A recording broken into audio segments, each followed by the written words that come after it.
This last question is, does the New Testament church or do its writers ever borrow terms, concepts, or practices from the mystery religions?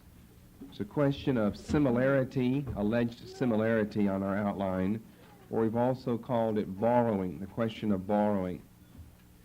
I said that we would study those three things in reverse order: terms, concepts, practices, concepts last week, and tonight we'll begin looking at terms. Now, I don't know if we'll get all the way through this or not. If we don't, then we'll have two messages on terms. Now, for Christianity to have borrowed practices and concepts, especially the practices from the mystery religions, is for Christianity to, in one sense, it could be argued, be almost like the MRs, if it actually picked up the practices and borrowed the practices. To use borrowed terminology, however, is not nearly as serious, particularly if the terminology is going to be used not ironically but ironically or sarcastically in one of Paul's epistles. Particularly, I'm thinking of the Apostle Paul. In other words, the New Testament church and its authors, the writers of the documents of the New Testament era, could indeed, we're arguing this just to begin with, could indeed have borrowed some terms, have borrowed some terminology, and yet, in my estimation, not be nearly as culpable as they would have been had they borrowed some of the practices and baptized them, Christianized them, and then for the Christians to practice that from then on out. Because Paul does use terms from other religious backgrounds, such as his own Jewish background, and he's probably using the term so many times in an ironic, sarcastic sense. For instance, the term circumcision. Well, he doesn't really believe in circumcision the way that the Judaizers do, that the Jews do. But in Philippians chapter 3, verses 2 and 3, Paul starts his threefold beware of dogs, of evil workers, of the concision, just an abbreviated, truncated form of circumcision, probably used in sarcasm against those who were trying to come and ruin the lives of the saints in the Philippian church. The next verse, Paul goes on to say, we are the circumcision who worship God in the Spirit and rejoice in Christ Jesus and put no confidence in the flesh. Now, he's using a term, circumcision, borrowed from Judaism, but he's using it in an ironic, more than that, a sarcastic sense. In Romans chapter 2, he speaks of circumcision again. He speaks of Jews, and he said the true Jew is not the one who's been circumcised in the flesh, but circumcised in the spirit, circumcised in heart. Well, again, he's borrowing terms from Judaism and applying them in a Christian sense to the point of view that he himself holds and to that which he wants to manifest in his writings. But be that as it may, it's still used in a sarcastic sense. So let's get into terminology then. I think it would be feasible for the New Testament authors to have used terms that had been picked up from the mystery religions, but our conclusion then would be that somehow, in one way or another, the mystery religions are probably under discussion and consideration whenever those terms would appear, because the best way to use one of those terms, such as the term mystery itself, would be to use it in a sarcastic sense. And by that I would mean that Paul would use the term mystery with the thought in the back of his mind, and this would be the intended meaning for his readers to pick up as well, that these mysteries that are current today, of which we know a lot in the mystery religions, those are no mysteries at all. The true, everyone understands that nonsense is nothing but pagan sin. The true mysteries are the mysteries of the counsel of God. And therefore he could use a term used by MR devotees, used by Paul or another New Testament author in a sarcastic sense, and wouldn't be culpable. There is a small group of terms, how small? Well, about a handful, that appear in the New Testament, which were technical terms in the mystery religions. Now, no one can debate that fact. What the debate is about is the borrowing question. There obviously are things similar as far as terminology is concerned. But take our church for an example. We didn't invent a new language to be able to speak to one another with and by here. We use the same words that our pagan neighbors use. That doesn't mean that that we mean anything about anything. Whenever we use those terms, they're just terms that we use. Pagans use them, Christians use them, and so forth. Now, yes, there are some terms that we use that they don't, and there are terms they use that we don't. Foul language that we wouldn't use. But we might all be familiar with the same terminology, though. That would only make sense living in the same culture, that we would all be familiar with the same terminology. And with this small group of terms, about a handful, many commentators feel that the New Testament authors directly borrowed these words from the mystery religions. Now, that would not be the same as borrowing a practice and baptizing it, Christianizing it, just borrowing a term to use because it had an MR background. Now, that could be true. Let me just say that to begin with. That could be true. It's, however, going to be very difficult to prove because of the scenario I've just given you. The words are common in Greek, not common to Christianity only or common to the MRs only. The words are common to Greek, period. Therefore, it becomes exceedingly difficult to say this person borrowed from that or that from this when it's just a common term that all have access to. It becomes very difficult to definitely prove just by virtue of the fact of the appearance of one of these terms in the New Testament that the author of that epistle had directly in his mind the thought of the mystery religions. Now let me just give you one of these terms here. We're not going to go over all of them, but the teleao terms. And there are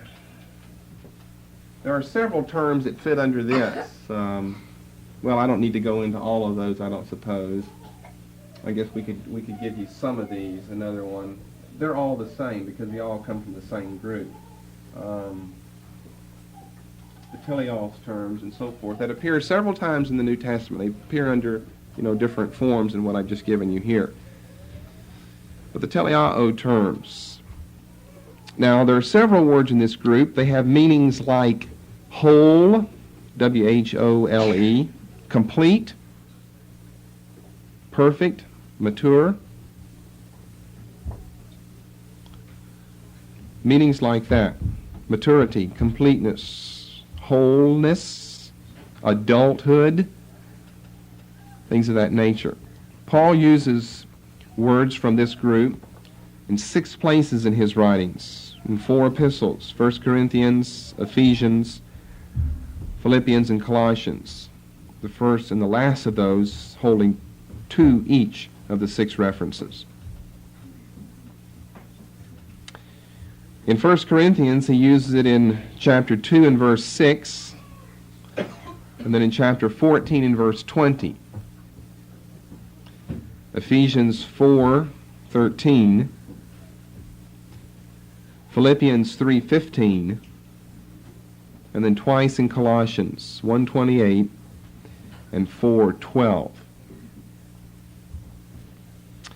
Now the King James translation translates 5 of those, with the exception of 1 Corinthians 14:20, as perfect, P-E-R-F-E-C-T. The translation in the commonly received version, the KJV, is what has given rise then to the so-called perfectionist doctrine, or the perfectionist groups, or the perfectionist teaching. People like the Wesleyans, the Methodists, Charles John Wesley, the perfectionist teaching, because of the appearance of this term perfect, which comes from the teleao group of words.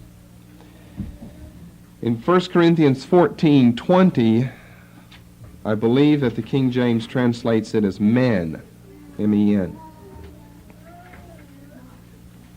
The NIV, on the other hand, translates 4 out of the 6 passages with the term mature, which carries a slightly different connotation than the term perfect. You could be mature without being perfect, in our sense of understanding perfect. However, it reverts to perfect in Colossians 1:28 and adults in 1 Corinthians 14:20. Now, let's go over some of these. It doesn't matter which version that you use. I do want you to have the KJV for 1 Corinthians 14:20 to show you how free they are there, and it's fine. they're not known for being free. They're generally very literal in their translation, the KJV. But 1 Corinthians 14:20 will be one of course, what we could show later, many exceptions to that rule. So we'll start with the first of those in the order of the English Bible, 1 Corinthians 2:6. You'll see how these terms are used by Paul. Now, to appear 6 times means it's a fairly current term as far as Paul is concerned. We do, however, speak a message of wisdom, 1 Corinthians 2:6 NIV, among the mature. Now, the KJV will have perfect there. Among the mature, but not the wisdom of this age, or the rulers of this age, who are coming to nothing. He's talking about a certain group of people here, then. We speak a message of wisdom among the mature. Not the wisdom of this age or the rulers of this age. Not that type of wisdom or that type of group. The rulers wouldn't fit in this mature group. Ephesians 4:13, I think we know that well enough. Paul said that we have the fivefold ministry there to grow us up in Christ, that we might become a mature man, or the KJV says a perfect man. Philippians 3:15, all of us who are mature should take such a view of things. KJV, perfect there. Colossians 1:28, they're both perfect. Colossians 4:12, it's a split again between maturity and perfection. And that would leave us with 1 Corinthians 14:20. KJV, brethren, be not children in understanding. Contrasts between being immature, mature, imperfect, perfect, young, old, children, well, men would be a good translation then. Brethren, be not children in understanding, howbeit in malice and evil be children, but in understanding be men. Now the word is not the Greek word for men or for man. There's another entirely different word if we wanted a word for men or man. But if you're going to contrast it with children or those that are young or those that are immature, then this would be a good figure. But notice what you have in the margin, perfect or of ripe age, and they'll even refer you back to chapter 2 and verse 6. It's the same term. The NIV translates it as adult, be adults. Well, that's fine as well. Both of those are free translations, though. There's nothing wrong with that. But it would really be good to have it contrasted, immaturity versus maturity, rather than borrowing the figure of age and then contrast maturity with immaturity. Because when you use a figure, then sometimes the readers don't know how many of the characteristics of that figure to pick up and to read into the passage here. Is it just the maturity aspect, or are there other things to consider? Probably just the maturity aspect. These teleao terms appear in other places as well. For instance, in Hebrews chapter 2 and verse 10.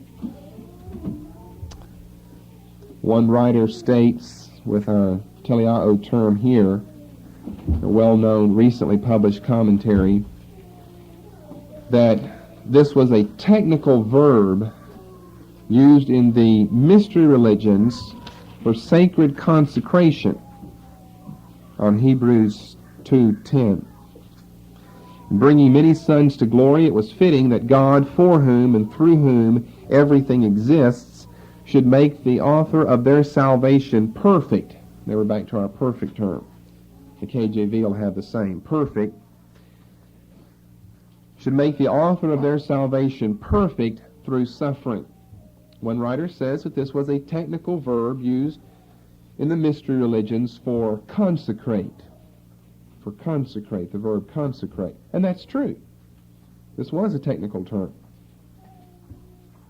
In chapter 5 of this book, in verse 14, the teleoi term that appears here, the same writer says that this was used for the initiates in the mystery religions.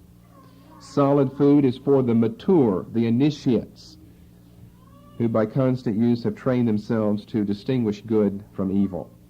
In other words, the milk here is for the babes, and the solid food, the meat, is for the mature. And so that would be borrowed right from the mystery religions. The milk would be just general knowledge out there in the world as for anyone outside of the mystery religion cult.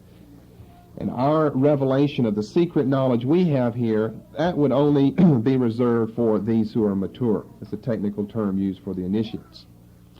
Well, this is all true. We don't dispute any of this. What we say is, however, the words were also used in both the religious and non-religious sense in regular Greek. They were not peculiar. The teleao terms were not peculiar to the mystery religions or to early Christianity. But the words were rather used frequently in religious and non-religious settings in secular or religious Greek, which then would make it, as far as I'm concerned, well nigh impossible to be dogmatic on how either Paul or the author of the book of Hebrews is using the term. Now, do you follow what I'm saying here? If it's used by everyone, it makes it well nigh impossible to be dogmatic. Now, I know that Paul has no reference to the mystery religions here, or I know Paul is borrowing this from the mystery religions. It's just a term. You can pick any term that you could think of that you use, that other pagans out there use, that maybe has a specific relationship to a certain group or function in society.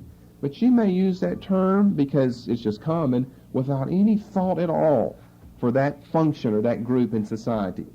Or, of course, the contrary might be true. You may use that thinking of such and such in society in the back of your mind. And so this is one of those points that it's best not to be dogmatic about because no one knows. We've got to have more proof. And it seems like since we don't have any other references in the New Testament to mystery religions as such, then it's going to be very difficult to prove that the New Testament authors did have this in mind. We don't find a fault if they do. That doesn't hurt the inspiration of the text or the authority or the heavenliness of the message at all. Because, well then, as we've said before, Christianity would have had to have invented an entire new language, and then how could you evangelize the nations with a tongue that they couldn't comprehend? So as far as the teleao terms are concerned, I would say no one knows. So if a commentator wants to say, whenever he gets into Hebrews 2:10, now, teleao was a technical verb used in the mystery religions for consecrate. That's fine. But what that does then for the reader of the commentary is he picks up the implication, oh, the writer of Hebrews is using it in that sense or in that context or has borrowed it from that. And no one knows that. So it's fine to say that, although I might say it's a little unfair just to leave that in a commentary, lest that bothers someone in thinking that, well, here we have someone writing the New Testament and they're taking terms right out, if they even know anything about it, which odds are they don't, right out of the mystery religions. Now, there are many other words that we could look at, but we're only going to look at one other one, and this is a big one we want to concentrate on. It's a major term in the New Testament, and it's the term Mysterion, which is the term for mystery religions in the New Testament as well. So let's get this up here and begin working with this. I'll translate. I forget to do that sometimes for you, for those of you that don't understand Greek. Yeah.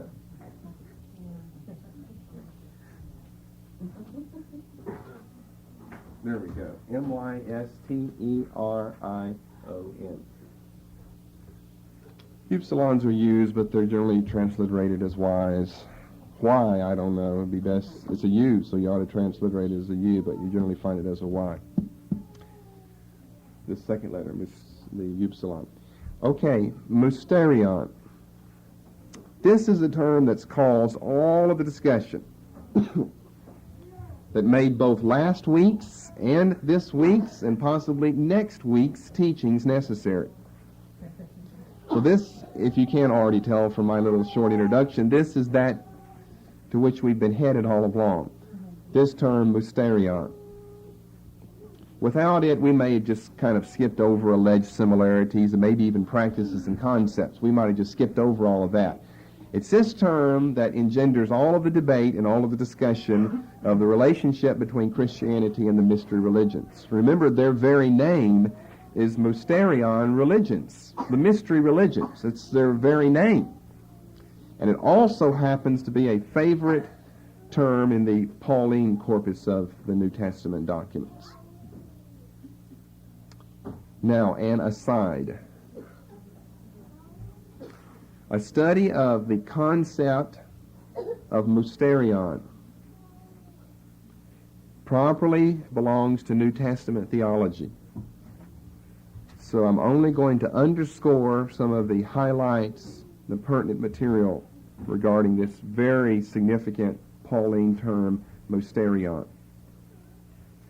It's one that should be easy to remember because you can obviously tell that we get our word mystery from that.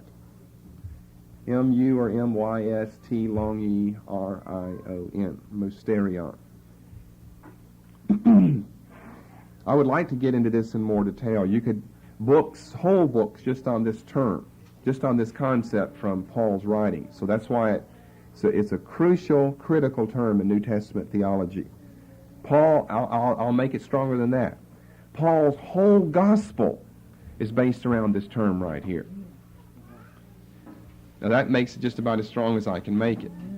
Now you can see why. See, you don't always know in advance until I get to the point where I labor these things, why I've spent so long on mystery religion. See, I know I've got a certain scheme that I'm working on or developing, and I know that I'm headed towards something. It's all because of the critical nature of this term in Paul's theology, Mysterion.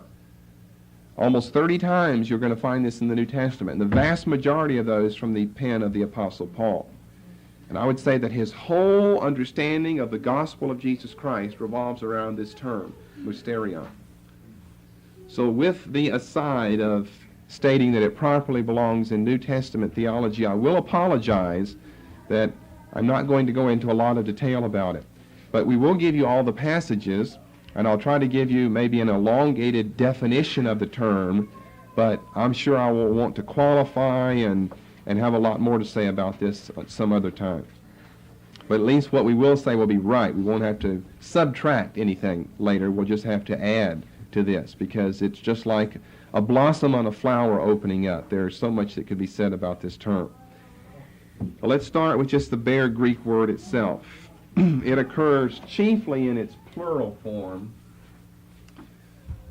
which is going to look like this.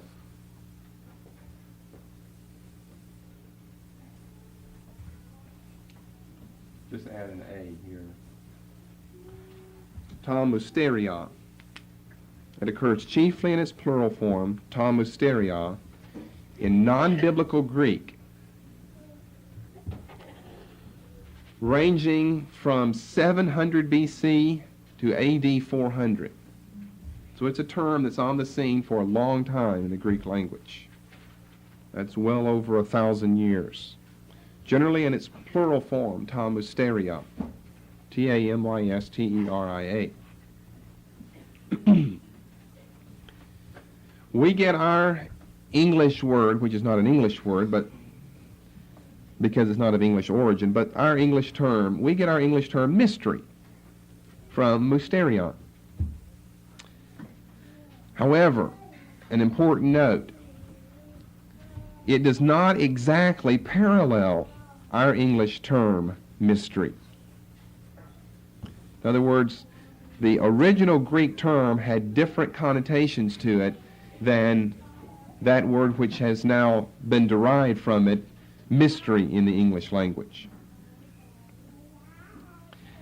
Go back to the first characteristic of the mystery religions that I gave you a few weeks ago when we first began this. We gave you a list of characteristics.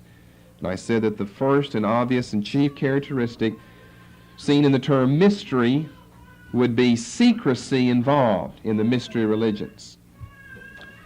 But I said an aside there that I said I'd come back to later, and later is now. I said that mystery does not necessarily imply secrecy or intrigue. Now, it does for the mystery religions, it just so happens to. But the term mystery does not necessarily imply secrecy or intrigue. Although, as I say, it does for the mystery religions. It does not have the same connotation, secrecy and intrigue. It does not have that in the New Testament. It has a different connotation than that. Because it's a Greek term. It's not the English term with the English concept behind it. In other words, what I'm saying is our term mystery, doesn't that imply secrecy, intrigue, something that's cryptic or unexplainable, like the, quote, mysterious, end of quote, disappearance of some well-known public figure? Now, that's how we use mysterious, something that's unexplainable and cryptic and and intrigue and suspense and mystery and secrecy is involved in that, such as the mysterious disappearance of a well-known public figure. However, when that well-known public figure is discovered, then what happens to the mystery? Well, there's no mystery, right? The mystery is solved, the mystery is over with. Now that is as different as daylight from darkness when you compare the way we use mystery today and mysterion, the Greek term.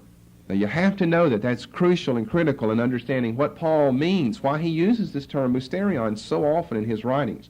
And it's found on the lips of Jesus and, well, some of the other apostles besides Paul as well.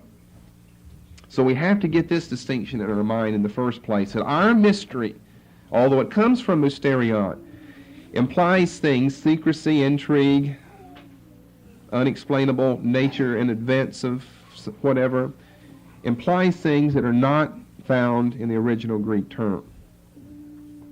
If some well-known public figure, like back in the, when was that, 20s or 30s or whenever, that Amy Semple McPherson disappeared, and her critics, of course said, well, she just used that as a publicity ploy to gain more attention, and she said she was really kidnapped for the gospel's sake. And well, anyway, whenever she came back, well, the mystery's over with. Leaving out for a moment the details, we've got to find out how and why and when and where in this disappearance. But the mystery's over with. She's back. There's no longer any mystery now.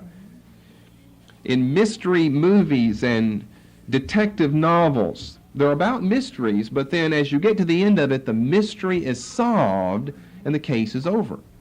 That's not true with mysterion. Now that is true.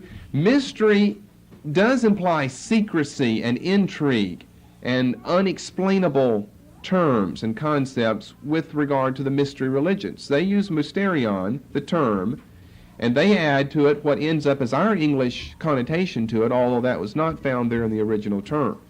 We have to know that lest we think that Paul is using it as we English speakers would, or Paul is using it as it was used among the mystery religion cults and devotees, and I just don't think that that's true at all. Okay, let's look at some appearances in the New Testament. It occurs either 27 or 28 times. Now you say, why or? Well, that's because of textual considerations that we'll try to do a brief study of, and it's impossible to be certain on that 28th one, but either 27 or 28 times. Either 20 or 21 of those are found in the Pauline corpus.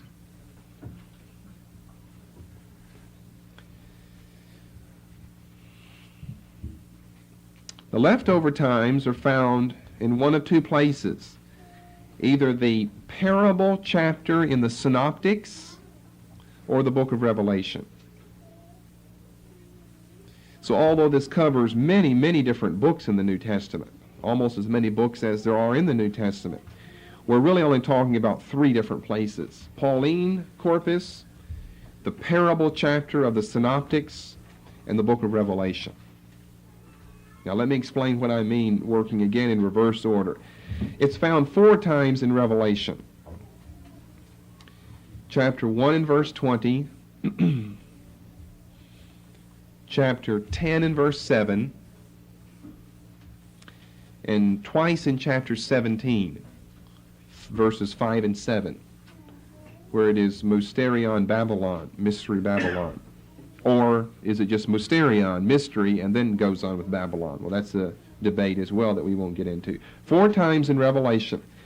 Then I said in the parable chapter of the Synoptics, the great chapter in the Synoptic Gospels on the parables, Matthew 13, and that would be verse 11, Mark 4, same chapter, verse 11, same chapter as Matthew, that is, on parables, and it happens to be the same verse, enumerated 11, and Luke chapter 8 and verse 10.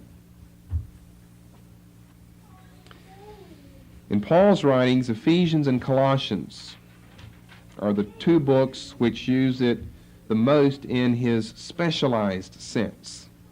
Ephesians and Colossians. 2 books which also evidently were written around the same time. So that would make sense that the term would pop up in both of those most frequently. In order of frequency, this would be followed then by the following books: 1 Corinthians, Romans, 1 Timothy, and 2 Thessalonians,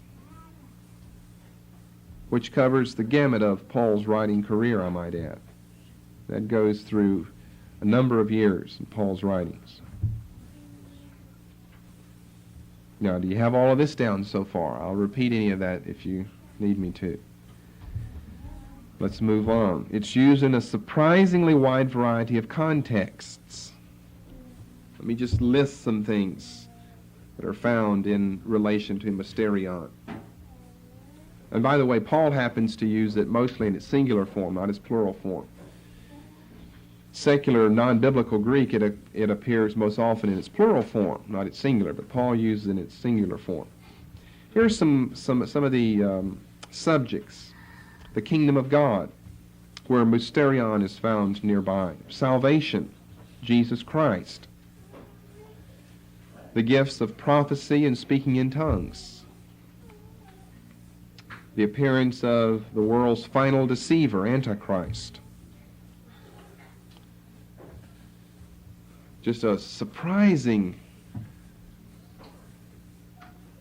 number of situations where this is found.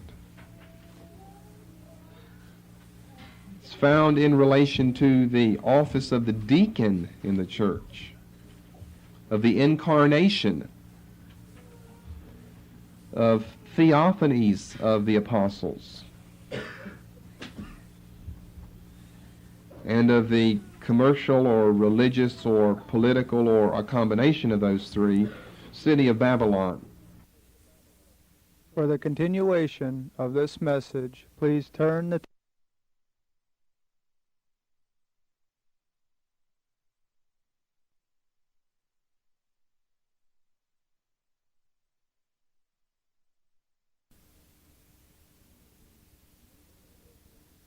and of the commercial or religious or political or a combination of those three, city of Babylon. An eschatological setting in Revelation 17, verses 1 through 7.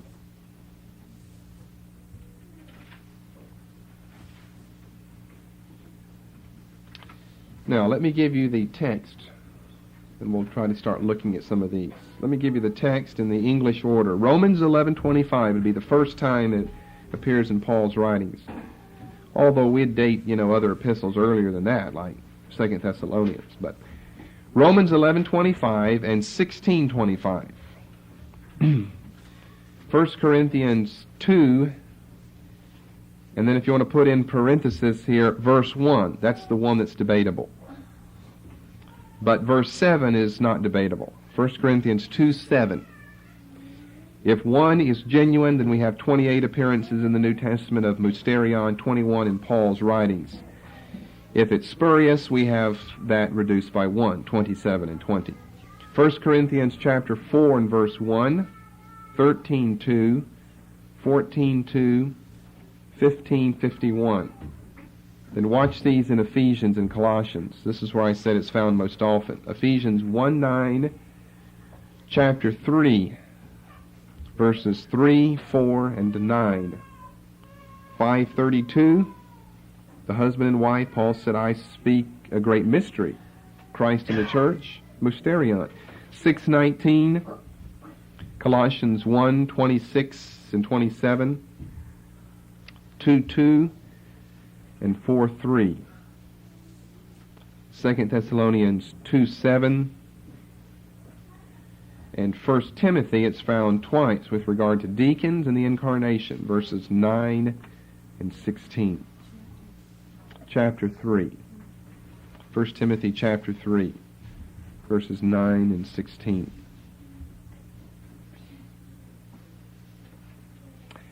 Now, I think what I want to do is read these passages first. It looks like we have plenty of time. I think I want to read these first, and then we'll do some summing up and commenting later. I want you to see with your own eyes some of these, the contexts where the term is found. Because I hope I have introduced it well enough as far as its importance is concerned. Mysterion. Paul's gospel seems to be based around this term. Sometimes it almost seems that Mysterion is just a synonym for euangelion, the gospel. And that may well be. We'll talk about that here in a moment. Romans, so we'll just do them in the order that I just gave you. Romans chapter 11 and verse 25.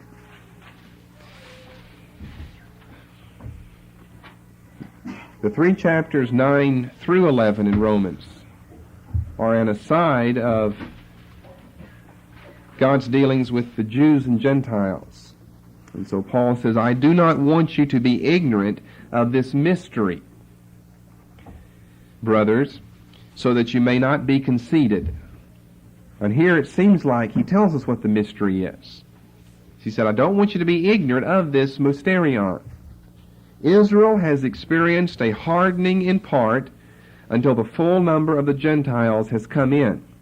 Now see, I didn't even give you this as one of the contexts where mysterion is found, because you'd almost have to list all of the passages for all of the context.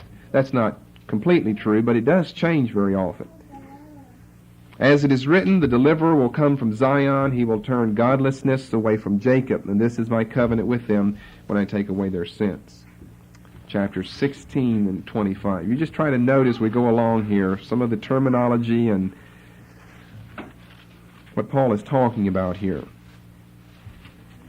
Now to him who is able to establish you by my gospel and the proclamation of Jesus Christ, according to the revelation of the mystery, hidden from long ages past, but now revealed and made known through the prophetic writings by the command of the eternal God, so that all nations might believe and obey him. To the only wise God be glory forever through Jesus Christ. Amen. You see the glory and the scope of that passage, and it seems like it's all revolving around Mysterion here. Then we'll jump over into Corinthians. Let's skip that first verse for right now. We'll look at verse 7. 1 Corinthians chapter 2 and verse 7. Now we just saw verse 6 earlier, remember. We do, however, speak a message of wisdom among the mature, the teleao term. And so they would have a really good argument. Now we find in two consecutive verses two words that are proper for the mystery religions. No, we speak of God's secret wisdom, a wisdom that has been hidden and that God destined for our glory before the time began. So what do we have here? We have a secret wisdom, mysterious wisdom, mysterion, a secret wisdom. And in chapter 4 and verse 1, so then men ought to regard us as the servants of Christ and as those entrusted with the secret things of God.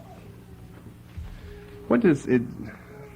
We're losing our mystery term in the NIV. We need to keep mystery. Let me see what... I thought that the KJV is going to stay with mysteries here. I'll go back to verse 7 of chapter 2. We speak the wisdom of God in a mystery. And then chapter 4 and verse 1. Let a man so account of us as of the ministers of Christ and stewards of the mysteries of God. I think I'll stay with the KJV the rest of the way to make sure I don't lose my term again. See, secret, that's not what we need. We don't need secret. We need mystery. Mystery is an entirely different word than secret. Oh, I'd like to blaspheme the NIV every now and then. They are free when they shouldn't be free. Because you know what a secret is, and once you tell a secret, see, it's no longer a secret. But you can tell something that's mysterious, and it can still be mysterious after you tell it. So we don't need secret. That needs to be changed. Lord, let the tongue of my mouth cleave to my roof of my mouth, so I don't say any more about the NIV Bible. Though I have the gift of prophecy and understand all mysteries, all knowledge, and I have faith, I can remove mountains. And then in chapter 14 in verse 2, he that speaketh in a tongue speaketh not unto men, but unto God, for no man understandeth him, howbeit in the Spirit he speaketh mysteries. 15. We're back to mysteries? Okay, you can clue me in. We didn't have mysteries in 13? Right. Let's hope we have it in 15:51. Behold, I show you a mystery. Hallelujah. we shall not all sleep, but we shall all be changed. In a moment, in the twinkling of an eye, at the last trump, for the trumpet shall sound, and the dead shall be raised incorruptible, and we shall be changed. Then let's jump into Ephesians, which is the book where it's primarily found, just found over and over and over. And the third chapter of Ephesians, which is similar to Colossians 1, which is similar to Romans 16, is really the chief passage where it's found. And by chief, I mean Paul develops it more in Ephesians 3 than anywhere else in his writings. See, I'm saying more about this than I thought I would. It's really supposed to be reserved for New Testament theology, but you'll already be this far ahead then. Maybe we'll just skip over it then. Ephesians 1:9, having made known unto us the mystery of his will, according to his good pleasure which he's purposed in himself. In chapter 3, verse 3, how that by revelation he made known unto me the mystery, as I wrote afore in a few words, whereby when you read, you may understand my knowledge in the mystery of Christ. Down to verse 9, to make all see what is the fellowship of the mystery, which from the beginning of the world hath been hid in God who created all things. Probably by Christ Jesus is in a liturgical addition there. Chapter 5 and verse 32. You slow me down if I go too quickly for you to absorb this. This is a great mystery, but I speak concerning Christ and the church. Now that's probably one of its most difficult appearances right there, because he's just been going for a number of verses ever since way back up in verse 21. He's been going along with husband-wife relations. And then all of a sudden, just boom, this is a great mystery. Well, it didn't sound too mysterious to us. It all made sense as you were reading along there about husbands and wives. But all of a sudden, this is a great mystery, a great mystery. Now, that's the first time that he calls it a great one. He said, but I speak concerning Christ and the church. And then all of a sudden, he jumps back into husbands and wives. That 32nd verse is difficult in Ephesians 5. Nevertheless, let every one of you in particular so love his wife even as himself, and the wife see that she reverence her husband. So we're back to husbands and wives. He just took an aside in verse 32, and in doing that he used Mysterion as well. Chapter 6 and verse 19. Pray for me, pray for the other saints, verse 18, and for me as well, that utterance may be given to me, that I may open my mouth boldly to make known the mystery of the gospel. We still have mystery all along here? Yep. Okay. You mentioned verse 6 in chapter 3. You mentioned 3, 4, 9. 3, 4, 9. Here's what verse 6. NIV? Well, that's wrong. KJV doesn't even have it there. You're talking about Ephesians 3 and verse 6? Yeah, it says this mystery. No, that's just a free addition. And Paul's talking about the mystery here. And that's what the NIV will do. It'll take a word from an earlier, verse, because that'd be fine to add it in. But as far as counting how many times it's found in the Greek New Testament, you won't find it if you look it up in the Greek. No. It's fine to do that in one sense, but I'm more and more having problems with that. It's impossible to do a word study with the NIV when they just throw terms in like that you'll search in vain for. And it's okay. By okay, I mean that's certainly correct in verse 6. We're still talking about Mysterion here in verses 3, 4, and 9. So you get right in the midst of all of that, verse 6, there'd be no reason to think we're not talking about Mysterion. Well, certainly we are. But that's taking a lot of liberty just to throw the term in there whenever it's not found. But thank you for pointing that out. But no, we don't count that as one of our times, though. Unless you study the NIV, I guess we'd have to count it. But Colossians 1. It's not found in Philippians. We found our teleao term there, but not our Mysterion. Colossians 1, verse 26, even the mystery. Now, you see, most of the time he's been using it in the singular, unless it's in the context of like 1 Corinthians 13:2 and 14:2, that you speak mysteries to God in the Spirit, or if I understood all mysteries, I had the gift of prophecy and understood all mysteries. So that's in a different context than here, and here it's going to be found singularly. Even the mystery which hath been hid from ages and from generations, but now is made manifest to his saints, to whom God would make known what is the riches of the glory of this mystery among the Gentiles, which is Christ in you, the hope of glory. And then I think we go on for our teleao term here, whom we preach, warning every man, teaching every man in all wisdom, that we may present every man perfect. The NIV probably has perfect there as well. So one time it has perfect in Christ Jesus, whereunto I also labor, striving according to his working, which worketh in me mightily. And then 2:2, that their hearts might be comforted, being knit together in love unto all riches of the full assurance of understanding, to the acknowledgement of the mystery of God and of the Father and of Christ. Chapter 4 and verse 3. Withal praying also for us, that God would open unto us a door of utterance to speak the mystery of Christ, for which I am also in bonds. Then we'll have to jump over into 2 Thessalonians, chapter 2, and verse 7.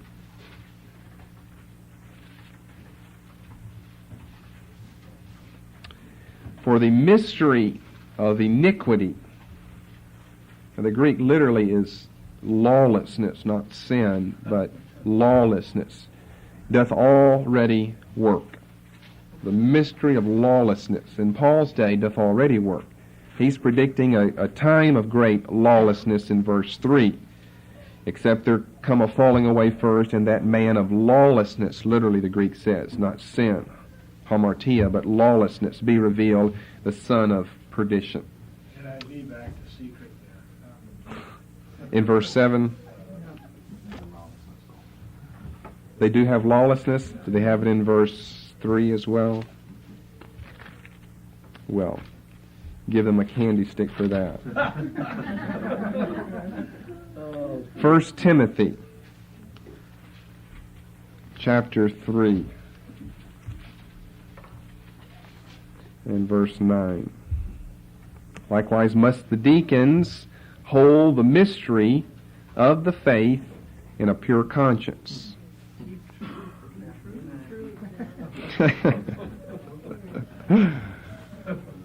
Wow. You can see why I get turned off to that. I'm not one of these people that's just a hyper-literalist, and so I think that the KJV would be more inspired because it tries to take one English term and make it an appropriate representative of one Greek term, while you end up with a slavishly literal translation then. But I think that there's a lot more to be said about the literalness of the versions that are literal translations. Maybe they don't flow as well. Maybe they don't read as easily as do the other versions, such as the NIV. But I don't know what you want to sacrifice, reading smoothly or really understanding what's being said there. Of course, they would say, well, the NIV, it reads so smoothly, you can understand what's being said, and that's true. I would agree with that. But for the life of me, I don't ever remember in my entire life ever having a problem, although I've heard many people complain to the contrary to me in their existence in life, ever having a problem of understanding the KJV. I always understood. I never stumble over the these or the thous or ye's or yo's anywhere in there. It made all the sense in the world to me. Verse 16, without controversy, great is the mystery. Now here he doesn't call it the great mystery, but great is the mystery of godliness. God manifest in the flesh, justified in the Spirit, seen of angels, preached unto the Gentiles, believed on in the world, and received up into glory. Now that may be he. That's one of those textual problems there. He instead of God. But we know the he to be Christ, and we know Christ was God. So it really makes no difference theologically, maybe textually, but not theologically. You can tell from the important contexts in which Mysterion is found that Mysterion itself is important. If the context of the glorious gospel hidden from all the ages and now made manifest and the salvation of the world, and well, that's the glorious context and a very important context. If the context is so glorious and important, then so would be Mysterion, which is the hinge term that's found in those passages. It ranks as one of the chief terms of Paul's theology. And by the way, this is how you study New Testament or Old Testament theology. You don't start in Philippians 1:1 and do a verse-by-verse study. You take concepts. What was a term that Paul liked to use? And then find all the references and try to develop Paul's theology of that concept or of that term. Develop it as far as you understand it, and then ask yourself the question, does this concept or term develop in Paul's thinking?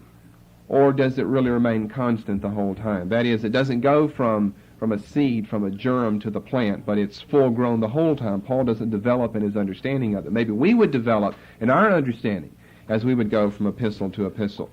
But that's really the way you study Old Testament and New Testament theology. You take concepts that are developed by different writers of Scripture, and then see how the same concept might contrast or compare with another writer of Scripture.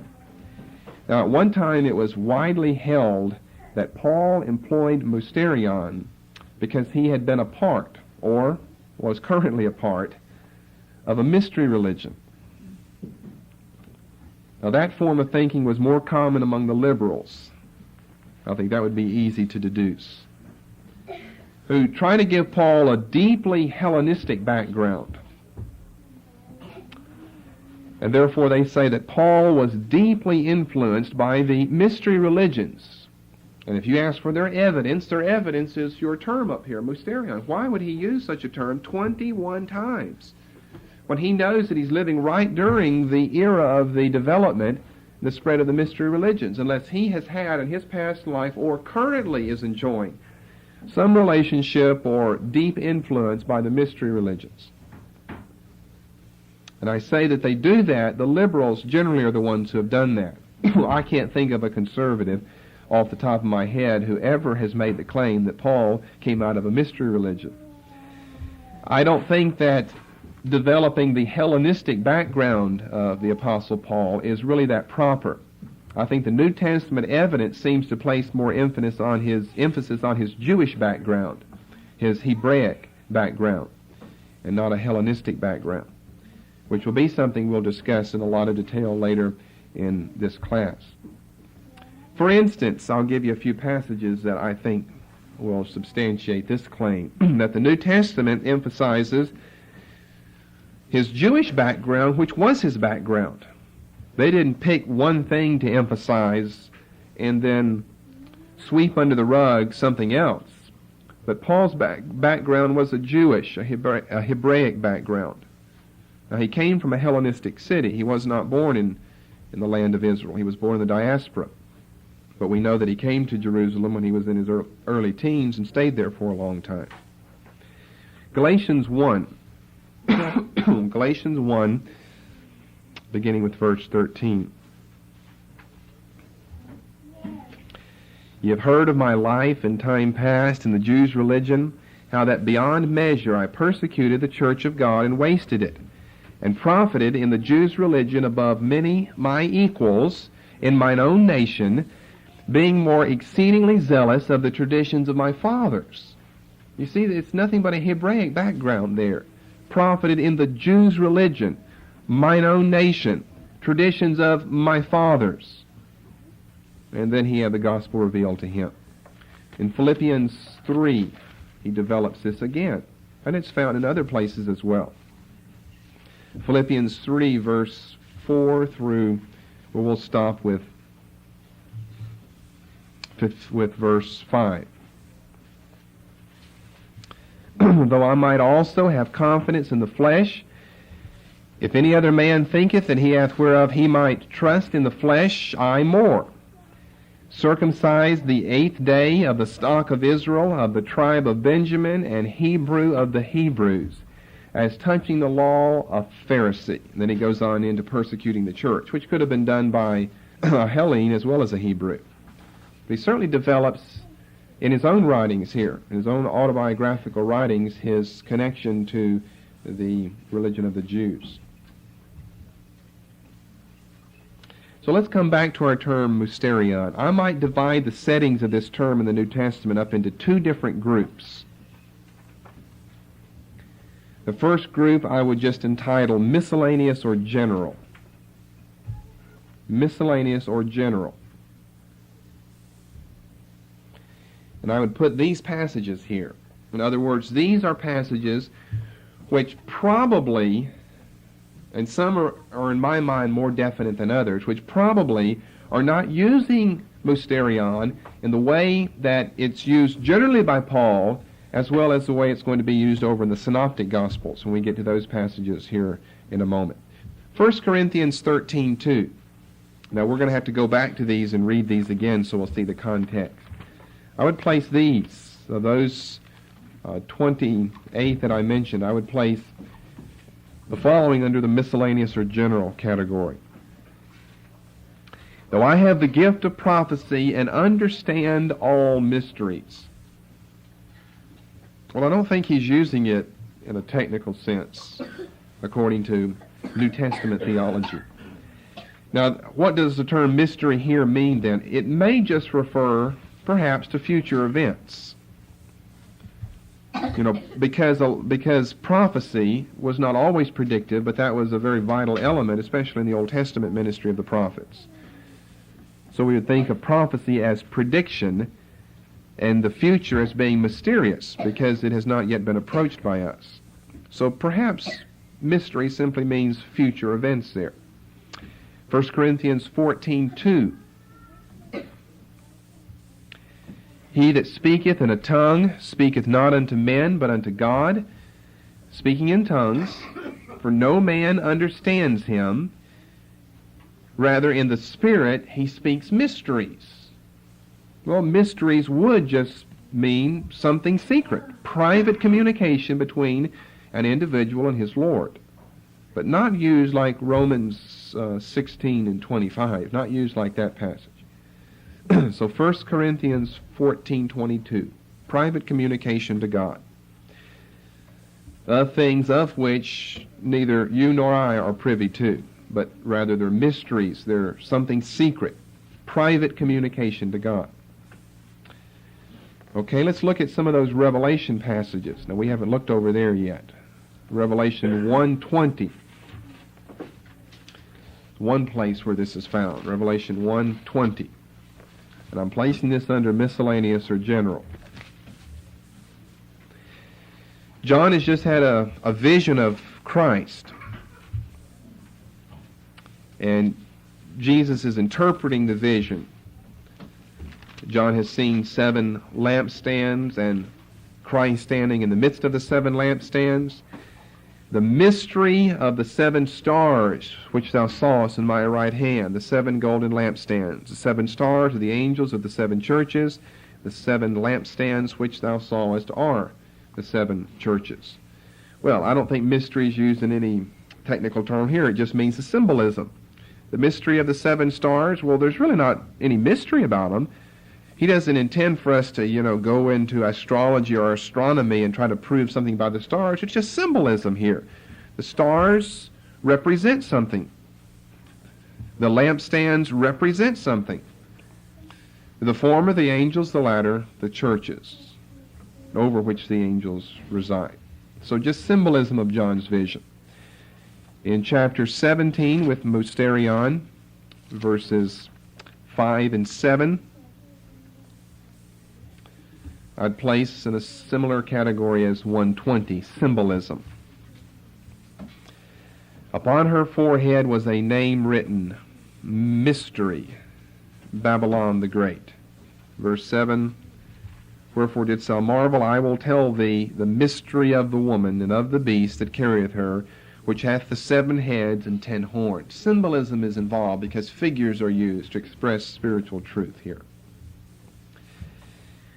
Now, 2 Thessalonians 2:7 may be debatable, so I'm not going to be dogmatic on where I would place that, but right now I'll place it here. That may be debatable.